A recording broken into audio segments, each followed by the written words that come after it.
사랑교회 여러분, 오늘은 지난 주일에 함께 들었던 말씀의 후반 부분을 가지고 다시 한 번 더 말씀의 깊이를 경험해 보고자 합니다.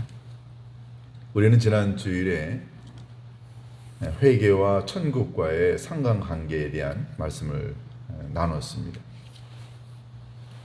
예수님이 이 땅에 오셔가지고 하셨던 궁극적인 사역의 목표는 하나님의 나라를 이 땅에 이루시는 겁니다.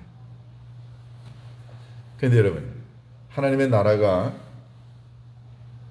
한 번에 이루어지나요? 우리나라가 군사 독재 시절을 지나 이제 민주화를 이룬 지가 벌써 몇십 년이 됐죠. 군사 독재가 끝나면 이 땅에 완벽한 민주화가 이루어지나요? 우리 대한민국은 완전한 민주주의 국가인가요? 정치만 민주화가 되는 건 아니죠. 경제도 민주화가 되고 인권도 민주화가 되고 사회복지도 민주화가 되고, 사실은 민주화라고 하는 단어는 굉장히 광범위하지요. 이게 어느 누구가 와서 한 번에 몇 년 안에 이루어지지 않습니다. 이게 가정도 그렇죠. 남편이 어느 날 갑자기 은혜 받았다고 해서 갑자기 그 가정이 천국으로 바뀌지 않습니다. 어느 날 아내가 은혜 받았다고 해가지고 갑자기 그 가정이 또 천국으로 바뀌지 않습니다. 이게 한두 사람 가지고 되는 것 아니고 또 한시적으로 그 일이 가능한 것도 아닙니다. 예수님이 오셔가지고 회개하라 천국이 가까웠다라고 예수님이 강조하셨지만, 또 예수님의 사역의 가장 중요한 내용이지만, 그러면 예수님이 계시는 동안에 이 땅에 하나님의 나라가 천국이 정말로 왔나요? 예수님이 이 땅에 오셔가지고서는 공생애를 시작하신 건 하나님의 나라가 이런 것이고, 또 하나님이 원하시는 하나님 나라의 본질은 이런 것이고, 그리고 누가 이 하나님의 나라를 건설하는 일꾼이 될 수 있겠는가에 대한 예수님이 서론을, 시작을 예수님이 여셨을 뿐입니다. 예수님은 그 일을 위해서 하나님 나라의 건설에 필요한 자세와 그리고 사람이 누군가를 보여주시기 위해서 예수님 스스로가 희생하셨고 헌신하셨고 또 십자가 달려 돌아가셨습니다. 늘 예수님은 하늘의 미랄이라고 하는 걸 말씀하셨어요. 예수님이 그토록 강조하셨던 하나님의 나라 천국의 확장과 완성을 위해서 예수님이 하늘의 미랄이 되셨을 뿐이죠. 이 말은 하나님의 나라는 왔지만 그러나 아직은 존재하지 않습니다. 아직은 완벽하지 않습니다. 우리는 하나님의 나라가 이루어지고 있는 그 과정에 있을 뿐이죠. 여러분과 제가 이 땅에 하나님의 나라를 건설하기 위하여 일꾼으로 부름을 받았고, 그래서 여러분과 제가 앉아있지 않나요? 이런 걸 가만히 보면 하나님의 나라는 한순간에 이루어지는 것도 아니고 한두 사람에 의해 만들어지는 것도 아니라는 걸 깨닫게 됩니다. 그래서 하나님의 나라는 계속해서 오고 오는 세대를 통하여 또 신실한 하나님의 사람을 통하여 하나님의 나라가 조금씩 완성되어 간다는 사실을 깨닫습니다. 그런 의미에서 여러분과 제가 얼마나 소중한 사람인가를 다시 한번 저희들이 느끼게 됩니다. 왜냐하면 우리가 예수님을 주님이라고 고백하는 여러분과 저와 같은 부족하지만 우리들 같은 사람을 통해서 하나님의 나라가 아주 구석에서 조금이나마 이루어지고, 이런 것들이 모아져서 하나님의 나라가 아름답게 이 땅에 건설이 된다면 여러분, 우리의 이 존재 가치는 얼마나 귀중한가요? 이런 의미에서 오늘 이 말씀은 여러분과 제게 커다란 용기도 되고 위로도 되고 격려도 됩니다. 여러분, 하나님의 나라는 예수님의 궁극적 관심이시지만 예수님이 12제자를 남겨놓고 하나님의 나라로 가시고 난 다음에 그러면 12제자를 통해서 이게 그럼 또 완성이 되어간 것도 아니지 않습니까? 결국 예수님이 2000년 전에 이 땅에 오셔가지고서는 시작하셨던 하나님의 나라는 결국은 우리의 몫입니다. 그러면 누가, 어떤 사람이 하나님의 나라, 천국을 만들 수 있는 일꾼이 될까요? 이게 중요하지 않습니까? 여러분과 제게 하나님이 그 사명을 맡기셨다고 한다면 도대체 우리는 어떤 자여야 하나요? 우리가 지난주에 읽었던 말씀을 다시 한번 되새겨보면 의미가 있습니다. 그것은 천국을 경험한 자만이 천국을 만드는 일꾼이 될 수 있습니다. 천국이 뭔지를 경험해보지 않은 사람은 절대로 자기 가정을 천국으로 못 만듭니다. 그 사람이 다니는 교회, 천국 만들 수 없습니다. 여러분, 천국을, 하나님의 나라를 내 가정에서, 내 교회에서, 내 직장에서, 이 땅에서 만들 수 있는 사람은 천국을 살아본 사람입니다. 몇 년 전에 우리나라 최고의 그 홈쇼핑 쇼 호스트의 이야기를 제가 들은 적이 있어요. 간단한 글인데 그분이 우리나라 최고의 홈쇼핑 쇼 호스트라고 하면서 그분이 한 해에 홈쇼핑을 통해서 판매하는 금액이 2,500억이라고 합니다. 한 사람의 홈쇼핑 쇼 호스트가 물건을 판매하는 양이 2,500억이라고 한다면 어마어마하죠. 그런데 그분이 나와서 파는 물건이 판매할 때마다 완판이 되는 결정적인 이유가 있답니다. 그분이 이제 쓴 그 책이나 글을 통해서 알려진 게 있는데 그게 뭐냐면 그분은 어떤 물건을 팔기로 회사가 결정을 하고 나면 그 물건을 한 달 동안 자기 자신이 써본답니다. 그게 비데이건 운동기구이건 아니면 무슨 생활용품이건 음식이건 간에 관계없이 한 달 정도 먹어보고 써보고 다 사용을 해본다 그래요. 그리고 난 다음에 확신이 들면 이거 괜찮겠다. 이거 정말 유용하네. 이거 정말 도움이 되네. 확신이 들면 그러면 이제 그 물건을 파는 홈쇼핑 쇼호스트를 한다고 합니다. 그런데 만약에 그걸 사용해보고 먹어봤는데 도움이 되지 않으면 별로인 것 같으면 자기는 그걸 맞지 않는다 그래요. 그런데 놀라운 건 이분이 한 달 정도 사용해보고 난 다음에 괜찮다고 해가지고서는 이제 방송에 나와서 이것을 설명을 하게 되면 듣는 모든 시청자들이 이구동성으로 하는 말이 와, 저거 진짜 같다 라고 느낀다는 거죠. 왜 시청자들이 그렇게 느끼냐면 이 쇼호스트가 나와서 이야기할 때 그냥 방송국에서 써준 대로 읽는 게 아니고요. 작가가 작성해준 글을 그냥 앵무새처럼 읽는 게 아니고 진짜 써본 사람으로서 경험해본 바를 그냥 이야기하는 거예요. 그러니까 그 진심이 전달이 된다는 겁니다. 그러니까 보는 사람들이 다 그 진심을 전달받는 거예요. 그래서 물건을 구매하게 된답니다. 자기가 경험해 봤어요. 사용해 봤더니 너무너무 좋다는 걸 깨달으니까는 진심이 전달이 됩니다. 저는 그분의 그 글을 읽고 난 다음에 이런 생각이 들었습니다. 천국이요? 누가 만들 수 있을까요? 천국을 살아본 사람이 천국을 만들 수 있습니다. 만약에 설교를 하는 제가 천국을 살아본 적도 없고 천국을 경험해 본 적도 없으면서 강단에서 하나님의 말씀을 이야기하면서 여러분 우리는 천국을 만들어야 됩니다. 제가 천국이 뭔지도 모르고 경험도 못 해봤으면서 무슨 천국을 만들어야 된다고 이야기합니까? 전달이 될까요? 아닙니다. 제 자신의 영혼이, 마음이, 삶이 천국이고 천국을 살아갈 때 비로소 말씀에 파괴력이 있는 거죠.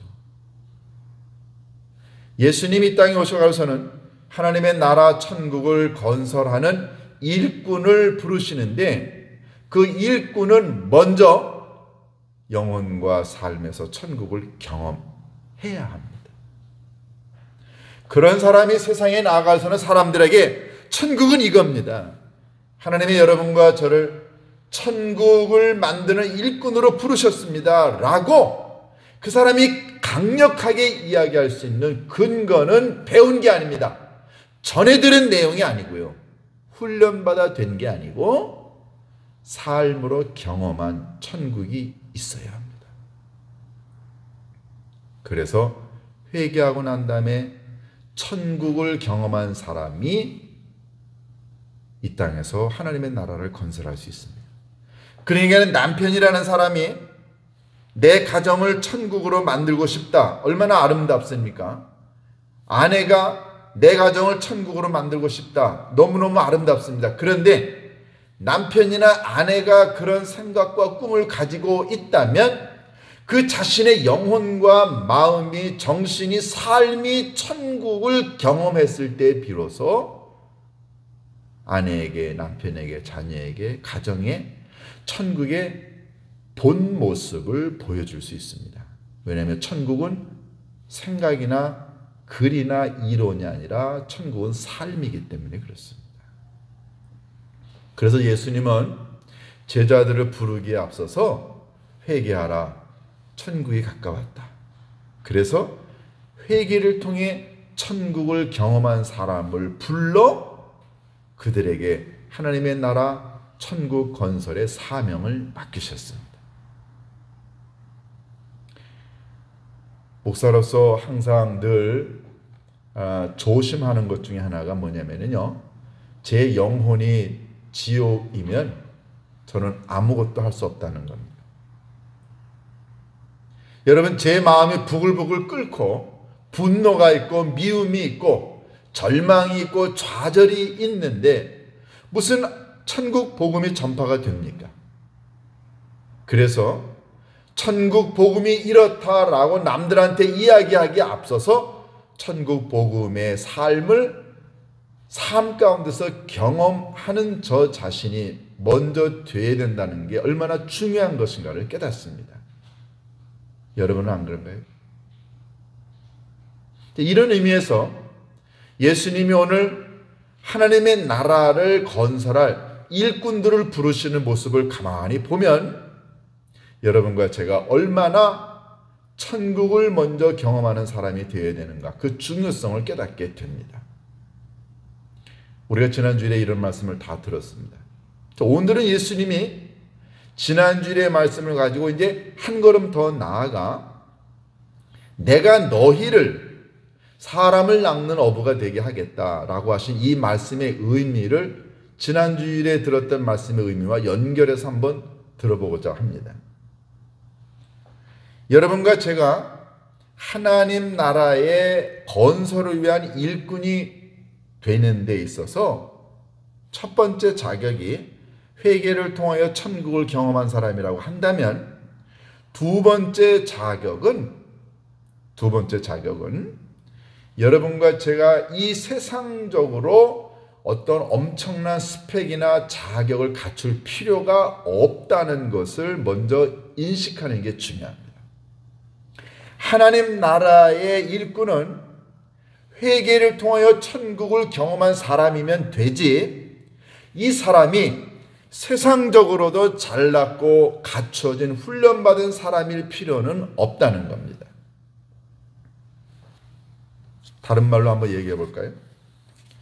여러분, 성경에 나오는 위대한 인물들을 가만히 보면 그들에게서 발견되는 아주 특이점을 찾게 됩니다. 그게 뭐냐면 하나님의 손에 들려서 귀한 일을 한 사람들을 보면 어떤 하나님의 위대한 일을 하기 전에 반드시 그 사람들이 먼저 하나님을 경험합니다. 하나님과의 관계가 정립이 되어 있고 하나님의 살아계심을 경험하고 하나님과의 영적인 교제를 나누는 삶이 먼저 이루어지고 난 다음에 하나님이 그들을 사용하시는 걸 봅니다. 조금 더 구체적으로 가보면은 하나님이 하나님의 일을 위해 사람을 부르실 때에는 세상적인 조건이나 자격이나 환경이나 지위 이런 것보다 하나님을 만났던 경험이 있는가, 그의 영혼이 천국이었는가, 하나님은 먼저 그걸 보십니다. 다시 말해서 하나님은 여러분과 저를 하나님 나라의 일꾼으로 사용하시기 위하여 우리로부터 세상적인 조건이나 자격을 필요로 하시지 않는다는 겁니다. 그 우리가 어떻게 알 수 있을까요? 예수님이 부르신 12 제자의 면면을 보면 알 수 있습니다. 예수님의 12명의 제자를 부르시는데 반수 이상이 다 어부였습니다. 마태는 세리였습니다. 나머지 사람들도 성경에 보면 그렇게 굉장히 커다란 세상적인 무슨 지위나 이런 것들이 있었던 사람들이 아니었습니다. 그런데 사실은 예수님 당시에도 위대하고 똑똑하고 많이 배우고 지체 높은 사람들이 많이 있었습니다. 세상적으로 보면 훈련받고 능력 있고 지위도 괜찮고 세상 어디에 내놔도 그 사람 하나님 나라의 일꾼이 될 만하지 라고 하는 사람들이 많이 있었습니다. 그런데 예수님 그런 사람들 부르지 않으셨어요. 왜 그랬을까요?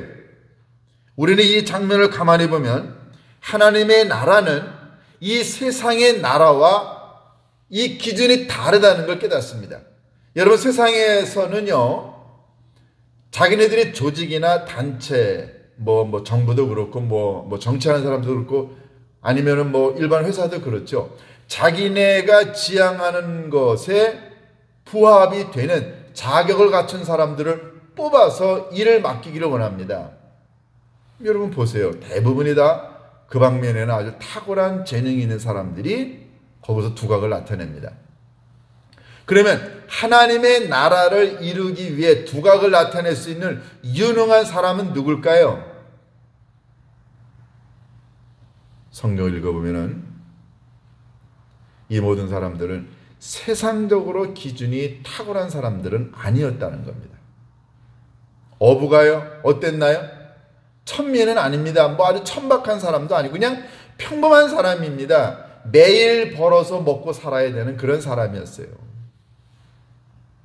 어떻게 보면은요, 어부요, 그날 벌어먹고 사는 사람입니다. 그러니까는 안식일날 일을 해야 할 수도 있는 사람이에요. 그 말은 하나님의 율법을 잘 지키지 못하는 사람일 수도 있다는 겁니다. 세리요, 같은 유대 민족에게 손가락질을 당하는 그런 사람이었습니다.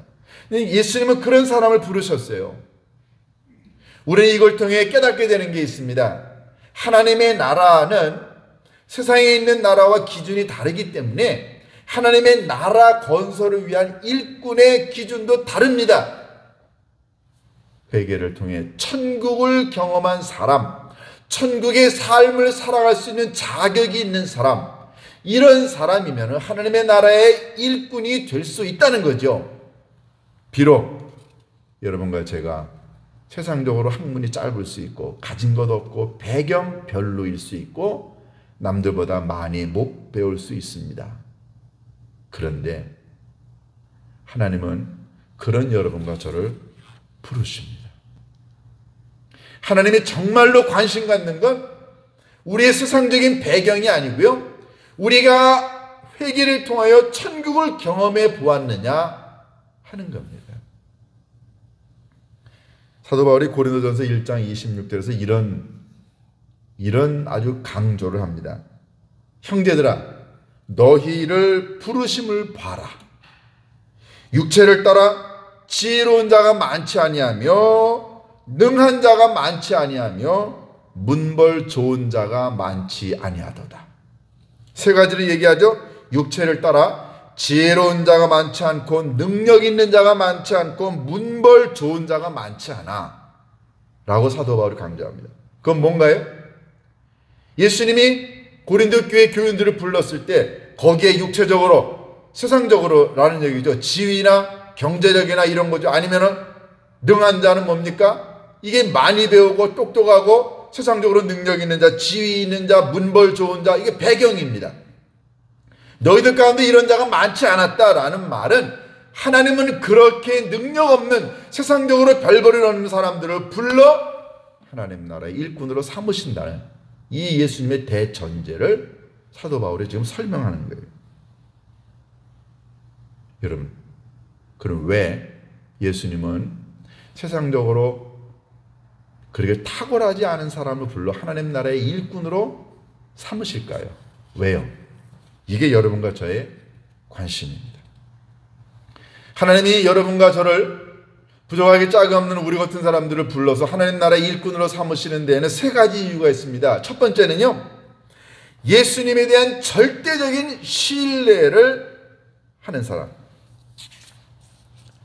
여러분과 제가 이 땅에 살아가는 동안에 만약에 우리가 세상적으로 자격이 많거나 세상적으로 탁월한 그런 능력이 있는 사람이라고 한다면 우리는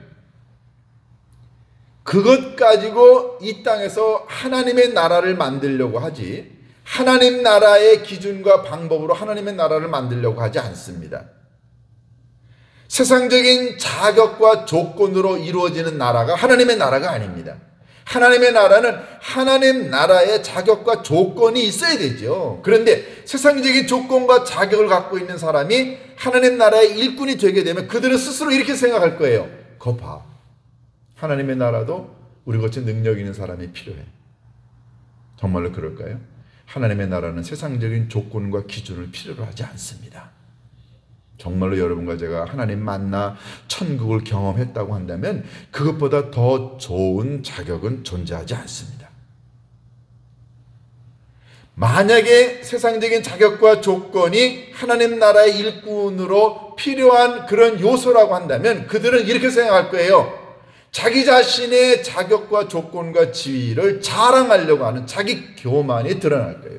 하나님의 나라는 하나님이 드러나야 되는데 세상적으로 자격과 조건이 좋은 사람이 하나님 나라의 일꾼이 되게 되면 그들은 자기네들의 조건과 지위를 자랑할 겁니다.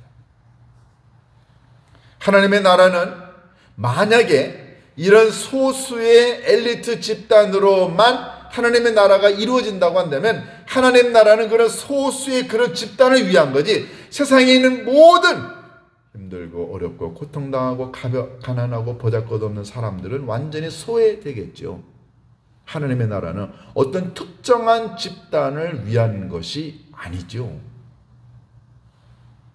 예수님은 기독교를 엘리트 집단으로 만들고자 하지 않으셨습니다. 예수님은 특정한 사람들의 특별한 능력을 통해서 하나님의 나라를 만들고 싶지 않으셨습니다. 가장 평범하고 보잘것없는 가장 이 낮은 땅의 사람들, 이런 사람들로 하나님의 나라를 이루기 원하셨죠. 왜요? 정말로 이 세상에서 하나님 나라 천국을 경험해야 될 사람들은 세상에서는 가진 것 없고 별 볼 일 없고 그리고 굶주리고 손가락질을 당하는 낮은 세상의 사람들이기 때문에 그렇습니다. 그래서 여러분과 제가 이 땅에 살아가는 동안에 매일매일 만나는 많은 사람들 중에서도 힘들고 어렵고 보잘것없는 사람들을 가까이 하고 그들에게 용기와 희망을 줄 수 있는 사람, 바로 하나님이 하나님 나라 건설을 위해 사용하는 사람들 있죠. 여러분은 어떠신가요? 여러분과 제가 이 땅에 살아가는 동안에 정말로 나는 가진 게 없고 보잘것 없고 부족하고 하지만 여러분과 제가 이미 하나님을 만나 천국을 경험했다고 한다면 우리는 충분히 하나님 나라를 건설하는 일꾼이 될 수 있음을 믿습니다. 세 번째로 예수님은요, 그렇게 사람들을 부르고 난 다음에 뭐라고 말씀하셨습니까? 나를 따르라. 나를 따르라.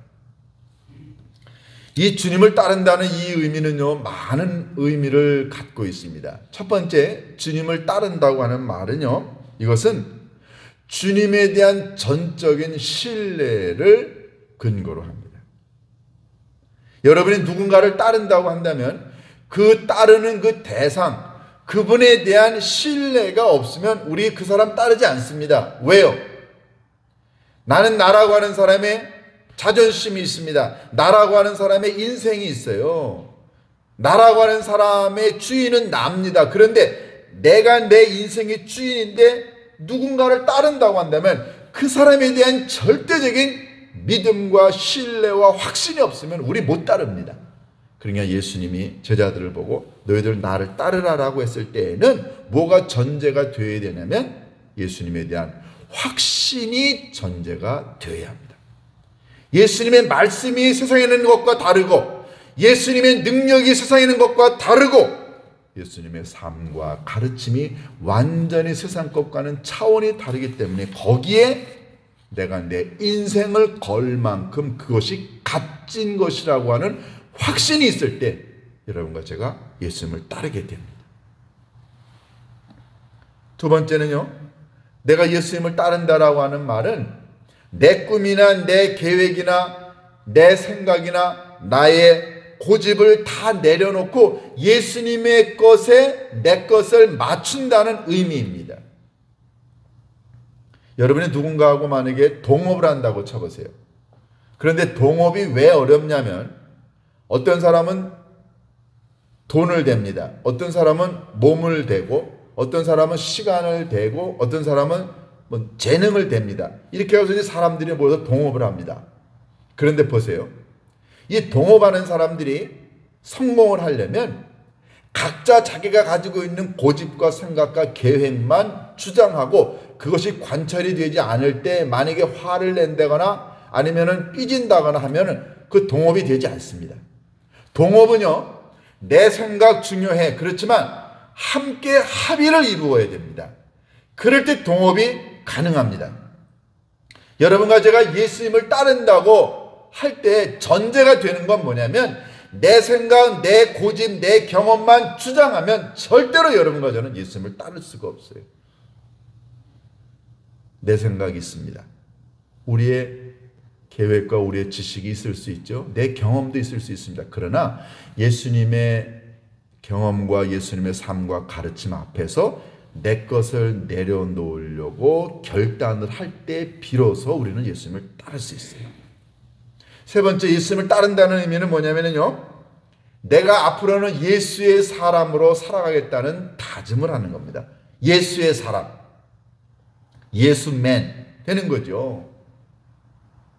여러분, 예수님을 따라간다고 하면서 맨날 자기 것, 자기 생각, 그리고 자기의 고집만 부린다고 한다면 그 예수맨이라고 할 수 없습니다.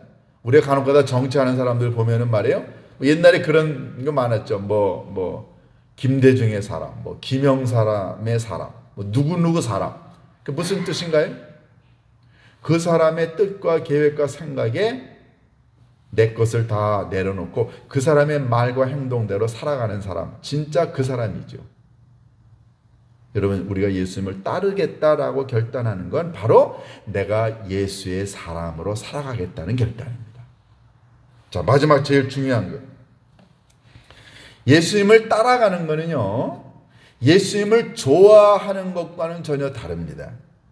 자, 영어에 팬이라는 말이 있어요. 팬. 누구누구를 좋아하는 거예요. 여러분들 가운데 우리나라의 어떤 유명한 가수를 좋아한다. 팬일 수 있어요. 여러분, 팬은 그 사람의 노래나 그 사람의 그런 것들을 단순히 좋아할 뿐이에요. 여러분, 팬을 위해서 희생합니까? 팬을 위해서 섬깁니까? 팬을 위해서 헌신하나요? 팬과 동고동락합니까? 안 합니다. 그냥 팬은 좋아할 뿐이에요. 그런데 예수님을 따라다닌다는 말은 예수님의 팬이 된다는 게 아니고요. 예수님을 따라간다는 말은 영어의 follower, 예수님을 추종하는 자입니다. 이거는 팬하고는 전혀 다른 거예요. 여러분, 따른다라고 하는 말은 어떤 의미냐면요, 함께 한다는 뜻입니다. 예수님의 삶을 내 인격과 내 삶 속에서 그대로 살아가는 거예요. 그렇지만 내가 어느 가수의 팬이다. 그러면 그 가수의 삶을 내가 그대로 닮아갑니까? 그 사람의 생각을 내 삶 속에서 내가 행동으로 합니까? 아니죠. 그런데 불행하게도 그리스도인들 가운데 많은 기독교인들이 예수님을 팬으로 생각해요. 예수님 말씀이 너무너무 좋아, 괜찮아, 멋져요. 그런데 follower, 예수님을 따르지는 않습니다. 그런데 우리가 예수님의 말씀, 너희는 나를 따르라 라고 했을 때에는 너희는 나를 좋아하는 팬이 되라가 아니고 내 삶, 내 행동, 내 가르침대로 너희들이 삶으로 살아가야 된다라는 걸 의미합니다. 여러분과 제가 예수님을 좋아할 수 있습니다. 그리고 예수님을 사랑할 수 있습니다. 그런데 더 중요한 건 예수님의 가르침을 삶으로 살아갈 때 비로소 여러분과 저는 하나님의 나라를 만들 수 있습니다. 어떤가요? 우리는 살면서 예수님의 가르침이 너무너무 좋아요. 읽기도 합니다. 듣기도 하고 어떤 때는 듣고 울기도 합니다. 감동을 받습니다. 그런데 그것으로 그친다면 그는 예수님의 팬밖에 되지 않습니다. 예수님은 여러분과 제가 팬을 넘어서 목숨을 바쳐가면서 예수님의 가르침과 예수님의 뜻을 삶으로 살아내는 follower, 예수님을 진짜 따라가는 자가 되기를 원합니다. 여러분, 그들이 하나님의 나라를 건설하는 거지 팬 하나님의 나라 건설하지 않습니다. 여러분 보세요. 예수님이 말씀하실 때 예수님 듣고 환호했고 박수쳤고 종려나무 가지를 꺾어 들고 예수님 예루살렘 성에 입성할 때 호산나 다윗의 자손이여 그렇게 예수님 맞아들였던 자, 예수님 십자가에 달려 돌아가시는 순간 뭐라고 그랬습니까? 저자를 십자가에 못 박으라. 예수님이 병 고칠 때는 너무너무 좋아했어요. 예수님이 오병이의 기적을 일으킬 때는 너무너무 좋아하고 메시아가 왔다고 이야기를 했습니다. 다 환호하고 박수쳤는데 결정적인 순간에는 다 도망갑니다. 그들은 단지 예수님의 팬이었죠. 그러나 목숨을 걸고 예수님을 따랐던 사람들, 진짜 예수님의 팔로워 많지 않았어요. 하나님의 나라는 팬을 통해 이루어지는 게 아니라 예수님을 삶으로 따르는 팔로워를, 제자를 통해 하나님의 나라가 이루어집니다. 여러분과 저는 팬인가요? 아니면 예수님을 진짜로 따르는 자인가요? 우리를 통해서 진짜로 이 땅에 하나님의 나라가 건설될 수 있기를 주님의 이름으로 축원합니다. 기도하십니다. 고마우신 아버지 하나님, 천국을 경험한 자만이 천국을 이루는 일꾼이 됨을 믿습니다. 아버지 하나님, 우리는 예수님을 따른다고 말은 하지만 예수님을 따르는 게 아니라 예수님을 좋아하는 것으로, 예수님의 팬으로 살아가고 있는 건 아닌지 되돌아보게 하옵소서. 정말로 이 땅에 하나님의 나라를 건설할 수 있는 일꾼은 팬이 아니라 목숨을 내놓고 삶에서 예수님의 가르침대로 살아가려고 애쓰는 진정한 그런 따르는 자임을 믿습니다. 우리 모두가 팬이 아니라 예수님을 삶으로 따라가 그래서 이 땅에 하나님의 나라를 건설하는 우리 모두가 될 수 있도록 인도하여 주옵소서. 예수님의 이름으로 기도하옵나이다. 다 같이 찬송 380장 1절만 부르시면서 준비하신 예물을 드리시겠습니다.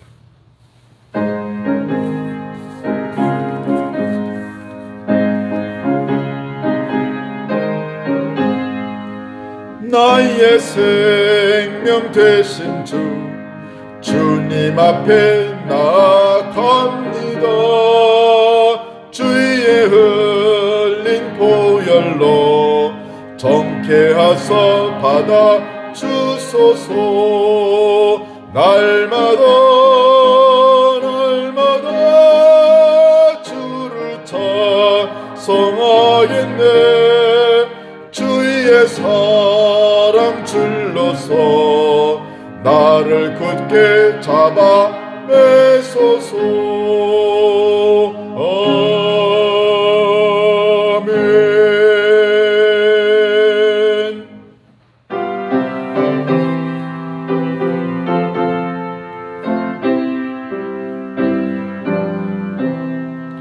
내 주 예수 주신 은혜 하나뿐만 내 주 앞에 이 적은 것 다 드리리 주 예수여 내 정성을 받으소서.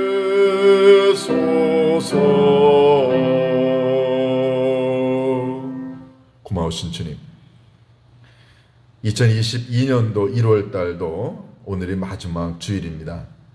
추위와 또 코로나 때문에 힘들고 어려웠던 한 달이었습니다. 그런데 아버지 하나님 되돌아보니 주님이 매 순간순간 저희들을 지키시고 인도하셨음을 고백하게 됩니다. 아버지 하나님 지켜주셨음을 감사합니다.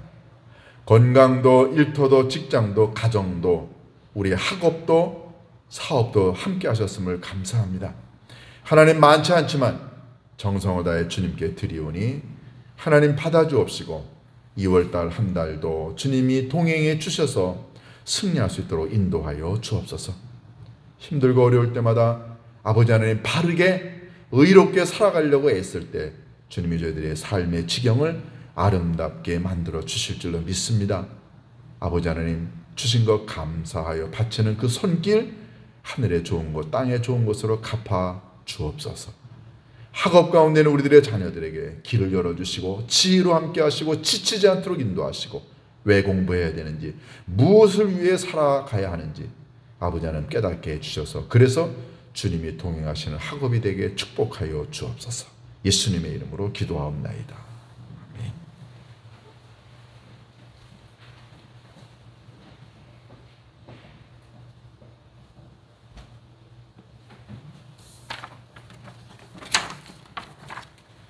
다음 주일은 2월 첫째 주일인데요. 교회 창립 10주년 기념 사업 설명회와 선포식을 하겠습니다. 사랑의 우물파기, 저희들이 생각하는 건 한 교우가 조금씩 한 분이 많이 하는 거는 부담이 되니까 1년 동안 매월 10,000원이든 이렇게 해가지고 한 구자씩 정해가지고 정기적으로 이렇게 해서 온 교우들이 함께 한 1,200만 원가량 모아서 우물 우리 교회 이름으로 하나 파자 하는 게 저희들의 생각입니다. 그리고 창립 10주년 기념 해외 교회 한 2,000만 원 정도 저희들이 마련을 해서 현지 그 소수 부족 교회와 함께 조그만한 교회를 하나 우리가 지으면 어떻겠느냐는 게 저희들의 생각이고요. 성지순례 기념 여러 가지가 있는데요. 이게 한꺼번에 되는 게 아니고 그래서 올해부터 시작을 해서 내년 올해 한 해 동안 조금씩 저희들이 모아서 이제 사업을 실제로 하는 거는 2022년도에 모아진 기금을 가지고 저희들이 하려고 합니다. 하나님께서 우리 교회를 10년 동안 인도하셨는데 그 은혜를 되돌아보고 그래서 우리 교우들이 함께 힘을 조금씩 모았으면 좋겠습니다. 오늘 여전도회가 마련한 선교기금 마련 설 음식 판매합니다. 며칠 동안 우리 권사님들이 너무너무 애쓰셨어요. 우리 집사님 권사님들이 오셔가지고선 식혜도 어제 만들었는데 너무너무 맛있습니다. 묵도 손수 다 쓰셨고 또 떡국떡도 있어요. 여러분들이 오늘 다 구입해 가셔서 하나도 남지 않도록 그리고 모든 기금은 다 모아서 선교기금에 쓰니까 여러분들이 많이 구입해 주시면 고맙겠습니다. 이번 주 수요일 영상 예배는 설 연휴 때문에 가족들과 함께 드리시기 바라고요. 지난해 11월에 나눠드렸던 사랑의 빵 저금통 여러분들이 2월 13일까지 모아주시기 바라고요. 그래서 3월 첫째 주일 날부터 3개월 동안 또 사순절, 부활절, 사랑의 동전 모으도록 하겠습니다. 여러분들이 많이 신청해 주시면 고맙겠습니다. 나머지 교회 소식은 주보를 참조하시기 바랍니다. 내일부터 설 명절이 시작이 되는데요. 어디를 가시더라도 안전하게 잘 보내시고 그리고 기쁜 시간 잘 가지시고 전도할 수 있는 좋은 계기가 되실 수 있기를 바랍니다. 설 명절 잘 보내시기 바랍니다. 우리 일어나셔서 340장 1절만 부르고 축도로 예배 마칩니다.